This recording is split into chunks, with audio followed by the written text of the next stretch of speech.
જૂનાગઢ મહાનગરપાલિકાના પરિણામમાં ward number 8માં જે બબાલ મચી હતી તેને લઈને મહત્વપૂર્ણ કાર્યવાહી કરવામાં આવી છે કે જ્યાં વિજેતા કોંગ્રેસના ઉમેદવાર અને આમ આદમી પાર્ટીના હારેલા ઉમેદવાર સામે ગુનો દાખલ કરવામાં આવ્યો છે।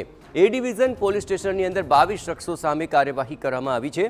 ફરજમાં રૂકાવટ, હુલ્લડ સહિતના મુદ્દે આ ફરિયાદ દાખલ થઈ। કોંગ્રેસના વિજેતા ઉમેદવાર અંદ્રેમાન પંજાએ ટેબલ મારતા પોલીસકર્મીને ઈજા થઈ હતી। महिला पुलिसकर्मी ने माथाना भागे ईजा पहुंची हती तो आपना हारेला उम्मीदवार रजाक हाला सहितना लोकोए पण बबाल करी हती। कांग्रेसनी पेनल विजेता बनता अहीं विजय सरघस निकळ्युं हतुं।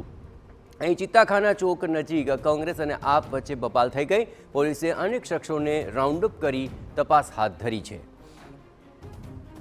आ समग्र मामले વધુ વિગતે વાત કરવા જૂનાગઢથી જોડાઈ રહ્યા છે TV9 સંવાદદાતા વિજયસિંહ। વિજયસિંહ, હાલ આજે બબાલ મચી અને ત્યારબાદ આખરે જે પરિસ્થિતિ સર્જાઈ હતી, હવે જે વિરુદ્ધ કાર્યવાહી થઈ છે, કઈ પ્રકારની કાર્યવાહી હાથ ધરાઈ છે?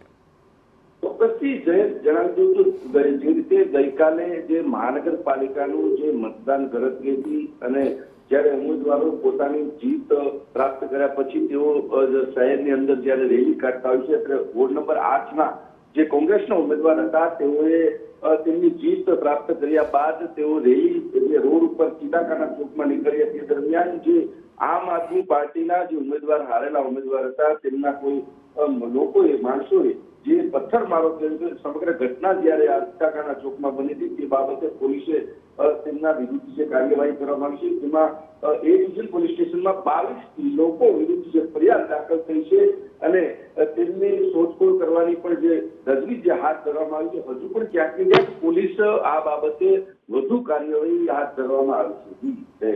બિલકુલ વિજયસિંહ, તમામ ગતિવિધિઓ પર આપ નજર રાખતા રહેજો। હવે જોવાનું રહેશે કે આ પોલીસ રાઉન્ડ અપ કરીને કાર્યવાહી હાથ ધરી છે, આગામી દિવસોમાં આ તમામ લોકો સામે કઈ પ્રકારની કાર્યવાહી થાય છે।